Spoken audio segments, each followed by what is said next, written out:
إدارة التكاليف في المشروعات الإنشائية مش هي الإدارة الوحيدة اللي بتعبر عن الموقف المالي لشركتك. في الحقيقة في إدارة تانية هامة جدا اللي هي الإدارة المالية. والإدارة المالية هي الإدارة الرسمية المعترف بالمعلومات اللي بتخرج منها أمام الدولة، لأنها بتعمل وفقا لمعايير محاسبية متفق عليها في الدولة المقام فيها شركتك. علشان كده كان المعلومات اللي بيخرجوها ليها نمط وأسلوب معين لا يستطيعوا أن يحيدوا عنه أو يبعدوا عنه بأي شكل من الأشكال، لأنه لازم يكون متفق مع هذه المعايير. في الحقيقة هم بيسجلوا الاكشوال كوست بشكل معين وبأسلوب معين وفقا لهذه الشروط، لكن بتقابلهم بعض المشكلات في الحصول على المعلومات المتعلقة بالتنبؤ بالتكاليف أو الإيرادات المتوقعة. لأن في الشركات الإنشائية المصدر الرئيسي للإيرادات أو التكاليف حتى هو المشروعات الإنشائية، والمشروعات الإنشائية دي بتخضع لعوامل كتيرة متأثرة بأمور هندسية زي الابديت الحالي، التغيرات اللي بتحدث على العقد، الاداء الفعلي للتكاليف حتى تاريخه وانعكاسه على الاداء المستقبلي. كل ده بيتم تحليله داخل اداره التكاليف. من هنا بيبدا يحصل الانتجريشن او الاتحاد بين الادارتين في نقل المعلومات. لكن احنا وضحنا اوريدي بعض هذه التقارير اللي هي بنخرجها لاداره ماليه، زي الباك لوج ديستريبيوشن، حجم الاعمال المتوقع والايرادات المتوقعه، والكاش فلو ديستريبيوشن اللي هو التدفقات النقديه والعجز النقدي المتوقع. ووضحنا في فيديوهات ازاي البروسيس لعملهم داخل اداره التكاليف.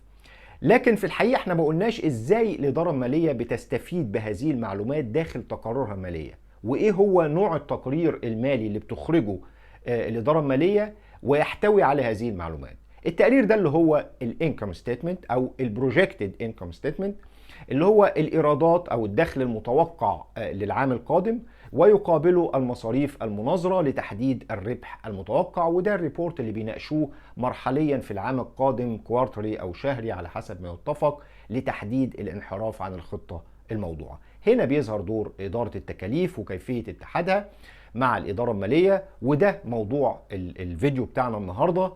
هنشرح ايه هو الانكم ستيتمنت والمحتوى بتاعه، وايه المعلومات المطلوبه من اداره التكاليف لكي تستطيع الاداره الماليه اصدار هذا التقرير للعام القادم بالقيم المتوقعه، سواء للايرادات او تكاليف المشروعات، بالاضافه لبعض المصروفات الاخرى التي يتم اضافتها من خلال الاداره الماليه نفسها وتحديد الربح المتوقع للعام القادم. انا سعيد سليمان، بزنس بروسيس مانجمنت كونسلتنت، وده احدى فيديوهاتنا في الكوست مانجمنت سايكل ان كونستراكشن اندستري، اداره عمليات التكاليف في صناعه الانشاء. اللي قدام حضراتكم ده هو البروسيس اللي احنا بنعملها علشان نقدر نعمل انتجريشن، اتحاد بين الداتا اللي بتخرج من اداره التكاليف واعطائها للاداره الماليه لاصدار التقرير المالي اللي اسمه بروجكتد انكم ستيتمنت. وكل العمليات اللي بتتم داخل إدارة التكاليف أولا، وبتطلع نتيجة بنقدر نديها للإدارة المالية لإكمال هذا التقرير. الحقيقة التقرير ده بالكامل بيتم إعداده من خلال الإدارة المالية، لكن بياخدوا مننا المعلومات بشكل وأسلوب معين ليستطيعوا إكمال هذا التقرير. أول حاجة التحليل التكاليف الهندسي اللي بيتم في إدارة التكاليف، وفيه بنحصل على 3 معلومات أساسية. أول حاجة البروجكتد كوست ديستريبيوشن، الحاجة الثانية الريفايزد كونتراكت فاليو، قيمة العقد المعدلة، الحاجة الثالثة اللي هو البروجكتد كاش فاريانس اللي هو التدفقات النقدية المتوقعة وحجم الانحراف أو الكاش ديفست اللي هيحدث في المستقبل. ال3 معلومات دول مهمين جدا ان احنا نخرجهم بشكل وباسلوب معين علشان تستطيع الاداره الماليه الاستفاده منهم في اخراج التقرير البروجكتد انكم ستيتمنت. احنا يمكن شرحنا الجزء الاولاني قبل كده في فيديوهات سابقه اللي هو البروجكتد كوست ديستريبيوشن اللي احنا سميناه الباك لوج، اللي هو حجم الاعمال المتوقع للعام القادم، ومن خلاله قدروا يحسبوا لو تفتكروا الايرادات المتوقعه من خلال معادله البي او سي او البرسنت اوف كومبليشن، نسبه انجاز الاعمال. وبرضه نفس الموضوع شرحناه في الجزء المتعلق بالكاش فلو، اتكلمنا فيه على التدفقات النقديه المتوقعه بدراسه الكاش ان والكاش اوت، وحددنا الفاريانس هيحصل في انه منطقه بالتحديد وقيمته هتكون قد ايه. لكن النهارده هنتكلم عنه ان سامري وايز علشان نعرف ازاي بيتربط بالانكم ستيتمنت بروجكتد للعام القادم. اول حاجه في البروجكتد كوست ديستريبيوشن او الباك لوج، عندنا كانت المعلومات الاتيه: البروجكت بادجت، البادجت بتاع المشروع نفسه، وعندنا كمان الاكشوال اكسكيوتد ورك فوليوم اللي احنا الكميات اللي نفذناها فعليا حتى تاريخه، والاكشوال كوست اللي احنا مسجلينه حتى الان، وفي الاخر عندنا الريميننج ورك فوليوم ديستريبيوشن اللي جالنا من البلانر زي ما قلنا قبل كده من توزيع البرنامج الزمني وفقا لاخر ابديت. من المعلومات الاتيه بنبدا نعمل بعض البروسيس علشان نقدر نحدد التوزيع العام اللي هيكون للتكاليف العام القادم والايرادات المناظره ليه. اول حاجه بنبدا نحدد البادجت كوست فور ورك بيرفورمنت اللي هو المخطط صرفه على الاعمال الفعليه المنفذه حتى تاريخه، وده بينتج من البادجت ريتس لكل ايتم نفذ مضروب في الكميه الفعليه اللي نفذت حتى تاريخه. بنقدر نحصل على البادجت كوست فور ورك بيرفورمنت. بعد كده عايزين نعرف الريميننج بادجت، البادجت بقى اللي متبقي اللي احنا هنوزعه، القيمة المتبقية من التكاليف المتوقعة اللي هي بتكون بتساوي البادجت كوست العام ناقص البادجت كوست فور ورك بيرفورمنس. يعني وفقا للأعمال المنفذة حتى تاريخه القيمة اللي كان مفترض الصرف عليها لو طرحناها من القيمة الإجمالية اللي كانت مخططة يبقى دي يتبقى الريميننج بادجت اللي هو المفروض عندنا هنعكس عليه هذا الأداء بتاعنا. بعد كده مطلوب ان احنا نعرف الأداء بتاعنا حتى تاريخه، لأن الفكر الخاص بالتنبؤ بالتكلفة المتوقعة هو مبني على أساس انعكاس للأداء الحالي لينا في التكاليف على المتبقي من البادجت. علشان نعرف الأداء الحالي لتكاليف في المشروع بنحدد السي بي اي. السي بي اي اللي هو بينتج من البادجت كوست فور ورك بيرفورمانس مقسوم على الاكشوال كوست. بنقدر نحدد الأداء بتاعنا النهارده لكل كوست إيليمنت داخل المشروع باستخدام السي بي اي وباستخدام الريميننج بادجت اللي هنعكس عليه هذا الاداء. بنقدر نحسب الاستيميت تو كومبليت، التكلفه المتوقعه لاكمال الاعمال. وطبعا زي ما وضحنا قبل كده ان احنا بنحسبها لكل بند من بنود التعاقد علشان نحقق اعلى دقه ممكنه، وعلشان اداء هذا البند ينعكس على البند نفسه وليس على بنود اخرى. طبعا بعد حصولنا على الاستيميت تو كومبليت في نهايه المشروع هتكون قيمته كام، بجمعه على الاكشوال كوست بنقدر نحسب الاستيميت ات كومبليشن، التكلفه المتوقعه لانهاء هذا المشروع. في الحد كده احنا قدرنا نحدد معلومتين بس كاجماليات. الاستيميت تو كومبليت طلع كاجمالي مبلغ، كان مطلوب مننا ان احنا نوزعه على مر الشهور لان هو محتاج يسجل الايرادات المتوقعه ولكن بشكل شهري علشان يسهل على نفسه متابعتها مرحليا ويعرف حجم الديفيشن اللي بيحدث فيها.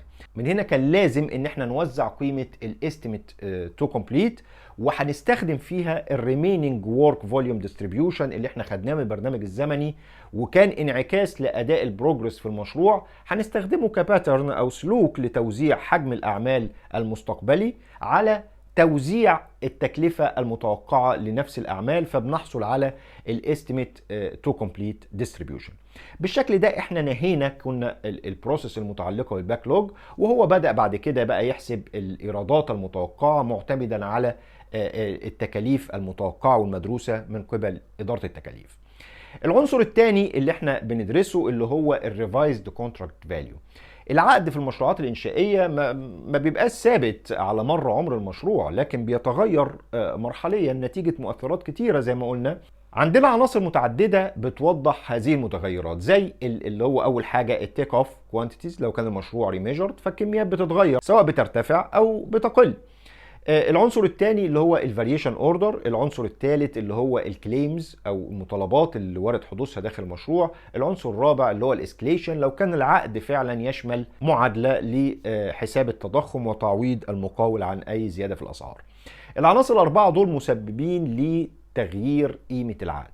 طبعا بمجرد اخذ تاثيرهم زي ما وضحنا قبل كده في الريفايزد بادجت، وكان فيديو شرح ازاي بنغير قيمه العقد باخذ في الاعتبار هذه المؤثرات وتوقيع هذه كل المتغيرات على الاوريجينال كونتراكت فاليو، بنقدر نحصل على الريفايزد كونتراكت فاليو بعد اخذ كل هذه التاثيرات في الاعتبار. الاناليسز الثالث اللي بتعمله اداره التكاليف عشان تخرج معلومات تتعلق بالاداره الماليه اللي هو كان البروجكتد كاش فاريانس، وده كان فيديو وضحناه بالتفصيل ازاي بنعمل الكاش فلو بدراسه كامله علشان نقدر نتنبأ بالتدفقات النقديه المتوقعه وحجم الديفيشن. كان العناصر الرئيسيه اللي بناخد منها المعلومات اللي هو الاكشوال كاش ان، وقلنا ده كنا بناخده من الإدارة المالية من خلال تقرير يدعى الكاش بوزيشن لكل مشروع. عندنا الاكشوال كاش اوت في نفس التقرير برضو من الإدارة المالية، وسبق وقلنا ان المعلومات دي لا يتم الحصول عليها الا من الإدارة المالية المتعلقة ب الكاش اللي هو السيولة الحقيقية اللي بتدفع. العنصر الثالث اللي هو الكونتراكت كونديشن، وده بيكون مصدر لمعلومات عن طريقة دفع المستخلصات والخصومات اللي بتوقع على المستخلص، بحيث ناخذ هذه التأثيرات عندنا في التحليل علشان نقدر نحصل على القيمة الصافية النت فاليو للكاش ان اللي هيخش لي. من المعلومات الثلاثة دول بنبدأ ندرس الآتي. أول حاجة بتحديد الريميننج كاش ان، قيمة الكاش ان المتبقي. طبعا ده هينتج من ايه؟ هينتج أول حاجة من قيمة العقد الحالي المعدل اللي طلع في الخطوة الثانية، مطروح منه الاكشوال كاش ان حتى تاريخه او اللي بيسموه في الاداره الماليه كوليكشن. الفرق بينهم ده هو قيمه الكاش ان المتبقيه. الحاجه الثانيه اللي بنحسبها اللي هو الريميننج كاش اوت، وده بينتج من الفرق بين الاستيميت ات كومبليشن اللي احنا حسبناه فوق، التكلفه المتوقعه في نهايه المشروع، لان زي ما قلنا في نهايه المشروع التكلفه المتوقعه لابد ان تساوي التوتال كاش اوت اللي هيخرج، لكن أثناء عمر المشروع لن يتوافقوا لاختلاف طريقة تسجيلهم. التسجيل الكاش مختلف عن تسجيل التكاليف، فاحنا بنحسب الريميننج كاش اوت من خلال الاستيميت ات اوف كومبليشن، التكلفة المتوقعة في نهاية المشروع مطروح منها التوتال اكشوال كاش اوت حتى تاريخه. بالمعلومتين دول بنبدأ بقى نحلل المعلومات بتاعتنا. أول حاجة عايزين نعمل كاش ان ديستريبيوشن. هنا علشان نقدر نتمم عملية توزيع الريميننج كاش ان بنحتاج لثلاث عناصر. أول حاجة التوتال ريميننج للكاش ان، وده موجود عندنا. الحاجة التانية احنا عايزين ويتس أو باترن معين، شكل عام يعكس هذا التوزيع، فاستعنا بيه الريميننج ورك فوليوم ديستريبيوشن اللي حسبناه فوق او جالنا من البرنامج الزمني كباترن او سلوك لتوزيع الكاش ان. لكن في الحقيقه التوزيع بتاع الورك فوليوم ده كان بيسجل حجم الاعمال المنفذ في نهايه كل شهر، في حين ان الكاش ان لن يتم تحصيله في نفس الشهر، ولكن وفقا لايه؟ وفقا للكونتراكت كونديشن، يعني يتم صرفه بعديها بشهر، بيطبق عليه بعض الخصومات زي الريتنشن والادفانس وما شابه. كل الشروط الثلاثة دول بينطبقوا مع بعض ونقدر نحصل منهم على توزيع للكاش ان المتوقع متوافق مع سلوك توزيع الأعمال المتوقع وشروط التعاقد الموقع بين الطرفين. بالشكل ده حصلنا على الديستريبيوشن للكاش ان. مطلوب مننا ان احنا نحصل على الكاش اوت ديستريبيوشن، وده بطبيعة الحال طبعا بنحتاج فيه معلومتين أساسيتين. أول حاجة القيمة المتبقية، ودي موجودة عندنا الريميننج كاش اوت، والحاجة التانية سلوك التوزيع، وده طبعا موجود عندنا فوق لأن احنا عندنا الاستيميت تو كومبليت ديستريبيوشن، توزيع التكلفة. تمام؟ فاحنا بنستغل نفس هذا الأسلوب لكن مع انطباق بعض الشروط التعاقدية برضو، ولكن مش شروط تعاقدية بقى خاصة بالعقد الموقع بيننا وبين العميل، لكن دي شروط متعلقة بعناصر التكلفة اللي يتم الصرف عليها. يعني مثلا زي ما وضحنا في الفيديو قبل كده، العمالة توزيع التكلفة مطابق لتوزيع الكاش. ليه؟ لأن بيتم صرف إعطاء فلوسهم السيولة الحقيقية ليهم في نفس الشهر اللي بيسجل فيه التكلفة. لكن بالنسبة للماتيريال فاحنا بنسجل الكاش قبل الكوست بفترة، بالنسبة للسب كونتراكتور العكس، احنا بنسجل الكاش بعد الكوست بفترة وفقا لمستخلصات المقاولين. فبنوحد هذه الشروط على التوزيع اللي خاص بالتكاليف وعلى الريميننج كاش اوت، فبنقدر نحصل على توزيع الى حد ما اقرب من الواقع بالنسبه للكاش اوت. ومن محصله الاثنين اللي هو التوتال كاش ان مع الكاش اوت بشكل شهري بنقدر نحصل على مين؟ بنقدر نحصل على التغيرات في التدفقات النقدية او الفروقات في التدفقات النقدية خلال العام القادم ولكن بشكل شهري. فالتجميع منهم بيقدر يديني ايه؟ يديني السيولة المتاحة للشركة من خلال هذا المشروع، وبتبدأ تظهر منطقة بيحصل فيها عجز نقدي اللي هو اسمه الكاش ديفست، وقيمة هذا العجز هتكون قد ايه، وهي دي المعلومة اللي محتاجاها الإدارة المالية. كده بعد حصول الإدارة المالية على هذه المعلومات بالأشكال اللي تتناسب معاها زي ما وضحنا قبل كده في فيديوهات سابقة، بيبدأ بقى شغلهم في إصدار البروجكتد انكم ستيتمنت. وزي ما وضحت برضو قلت قبل كده ان ده ريبورت بالكامل يتم اصداره من خلال الاداره الماليه. هم بياخدوا المعلومات دي وبيبداوا يعملوه. قبل ما نخش في تفاصيل التحليل اللي خاصه بالبروجكتد انكم ستيتمنت، خلينا نتفرج على الشكل العام والفورمات العام الخاص بيه. ده شكل الانكم ستيتمنت زي ما واضح لحضراتكم. الانكم ستيتمنت ده بيتم اصداره في نهايه السنه الماليه، ولكن يتم اصداره في هذه الفتره بمعلوميه الاداره الماليه كامله. مفيش حد بيتدخل في الموضوع، لان هم بيعكسوا في الاداء السابق بتاع العام السابق يعني بالكامل، ويصدروه في نهايه العام وبيطلعوا موقفهم المالي بيكون ازاي. نفس التقرير ده بيتم اصداره للقيمه المتوقعه للعام القادم، وده بيسموه جزء من الفاينانشال بلان علشان يقدروا يتابعوا الموقف المالي للشركه بشكل مرحلي، سواء بقى شهري او كوارتري زي ما قلت. هو ده الدور بتاعنا ان هو في البروجكتد اللي هو في نفس المحتوى ولكن للعام القادم. الجزء الاولاني اللي هو متعلق بالايرادات المتوقعه، الريفينيو. الحاجه الثانيه اللي هو تكاليف الاوبريشن، تكاليف المشروعات اللازمه لتحقيق هذه الايرادات، وبتبقى طبعا على عناصر رئيسيه مش تفصيليه قوي. الكوست اليمنت الرئيسيه، الليب والماتيريال، عناصر الاندايركت وهكذا. من محصله الاثنين بيقدر يصدر الجروس بروفيت المتوقع، الربح العام المتوقع. الجزء اللي بعد كده ده تقريبا بالكامل متعلق بالاداره الماليه في تقديره، اللي هو متعلق بالجي قد ايه او الجنرال اند ادمنستريشن كوست، اللي هو المصاريف العامه اللي خاصه بالاداره المركزيه.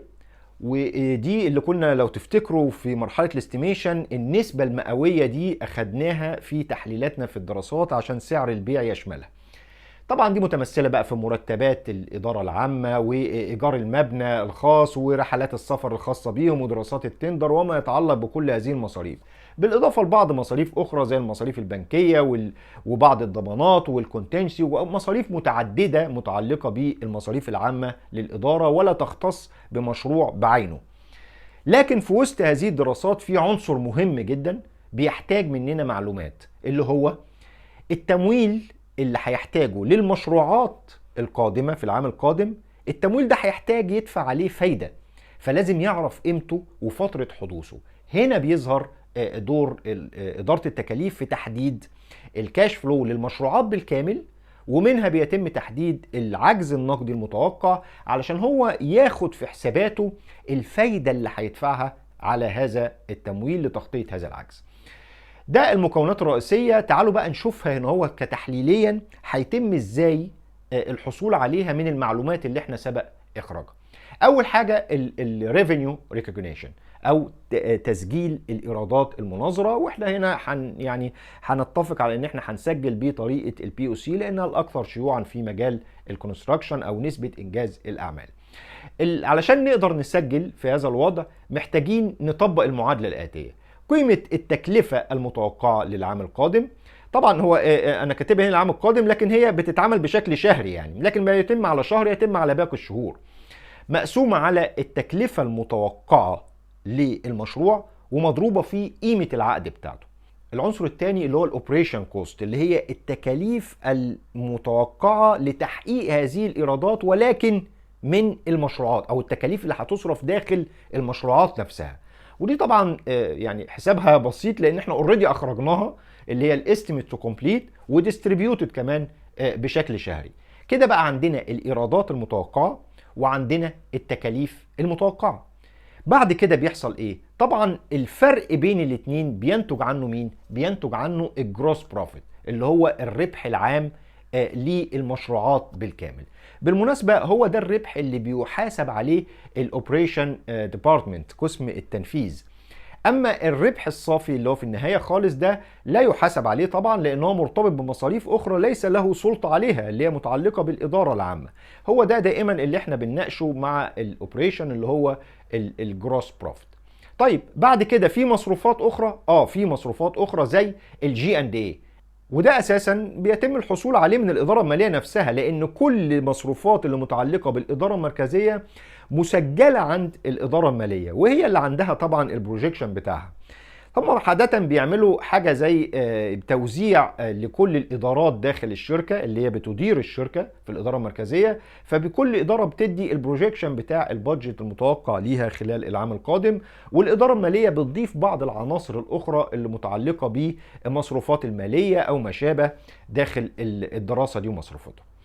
هل الجي اند ايه هو العنصر التكلفه الوحيد داخل الانكم ستيتمنت اللي بتتنبأ بيه الاداره الماليه؟ في الحقيقه لا طبعا، في عناصر اخرى بيتم اضافتها للانكم ستيتمنت المتوقع، اللي هي زي الكونتنجسي، مبالغ المحجوزه للطوارئ. ده طبعا بتختلف عن المبالغ المحجوزه للطوارئ داخل المشروعات، دي بتظهر في الجزء المتعلق في الاوبريشن، لكن دي المبالغ المتعلقه بالطوارئ بالميزانيه دي نفسها، فدي لابد تكون موجودة طبعا لتغطية أي طوارئ متوقعة داخل الميزانية العامة لشركتك.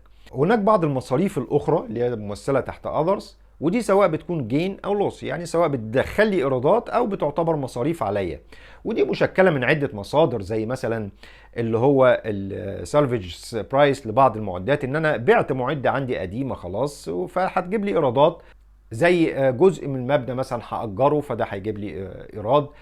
في عنصر تاني هام اللي هو لو كان مشروعاتك بعملة أجنبية، في الحالة دي العملة الأجنبية دي سعر التغير بتاعها بيرتفع أو ينخفض مرحليا على عمر المشروع، فالتغير ده بيأثر على قيمة العقد وبيأثر طبعا على الإيرادات. فهل بقى أنا كل شهر هعدل قيمة العقد وفقا لسعر تغيير العملة اللي أنا غيرت بيه الإنكم اللي جالي؟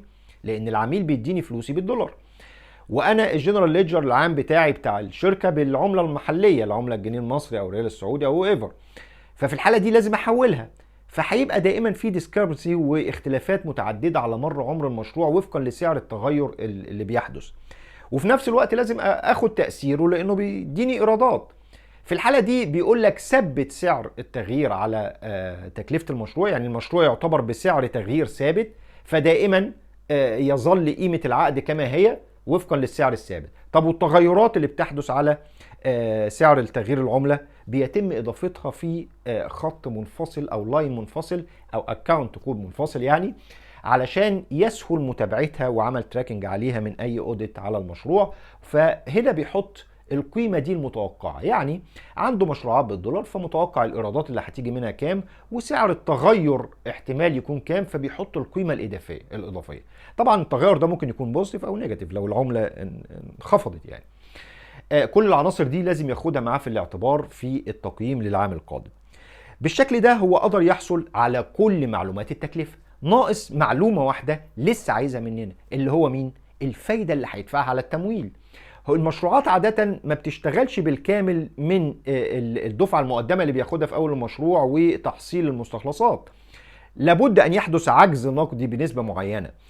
العجز ده لابد تغطيته بمصدر ثالث، فالمصدر الثالث ده عشان اخد منه زي البنك مثلا محتاج يعرف القيمة قد ايه علشان الإدارة المالية تقيم الفايدة اللي هتدفعها على هذا التمويل لتغطية مصروفات المشروعات وتغطية هذا العجز النقدي.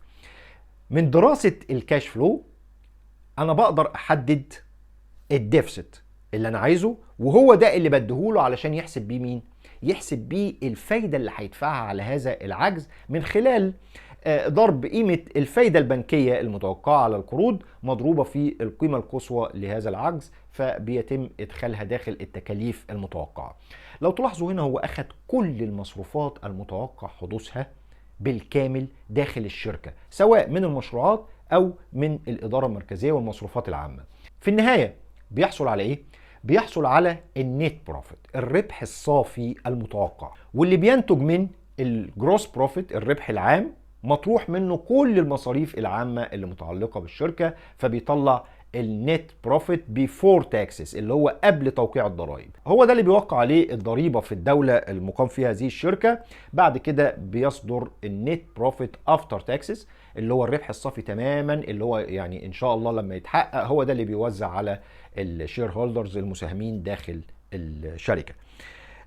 باخراج هذا التقرير بيتم عمل فيجن واسعة جدا لحجم أعمال الشركة والأرباح المتوقعة وأماكن صرف الفلوس، وبالتالي بيقدروا يحددوا موقفهم مرحليا، فبيديهم فرصة كبيرة قوي إن ياخد كوركتيف أكشن في وقت مناسب لضمان تحقيق هذه الخطة المالية وتحقيق الربح المتوقع، والأهم واللي يمكن هنتعرض له في فيديوهات لاحقة، الجروس، النمو بتاعه. لان وفقا للدراسه دي هو حدد حجم الاعمال اللي هينفذ العام القادم. علشان كده مديرين مشروعات او الاوبريشن ديبارتمنت مسؤول عن مش تحقيق الجروس بروفيت بس، لا ده كمان مسؤول عن تحقيق حجم الاعمال المتوقع تنفيذه، لان ده بيؤثر على الميزانيه العامه. يعني ايه؟ يعني هو لو حقق نص حجم العمل ده وصرف عليه نص المصاريف المتوقعه هيحقق نفس نسبه الجروس بروفيت، لكن في الحقيقه هينتج ايه؟ هينتج خساره فادحه في الميزانيه العامه، نتيجه لان الجي اند ايه، المصاريف العامه اللي على الشركه، ثابته في كل الاحوال، سواء في حجم الاعمال 100 او حجم الاعمال 50. فبينتج عنها ايه؟ بينتج عنها خسائر في النت بروفيت، على الرغم من تحقيقه للجروس بروفيت بشكل صحيح. فالشكل ده طبعا مهم جدا لمتابعه موقف الشركه ولضمان السستين جروث وتحقيق البروفيتابيلتي. شكرا، وان شاء الله اشوفكم في فيديوهات لاحقه باذن الله.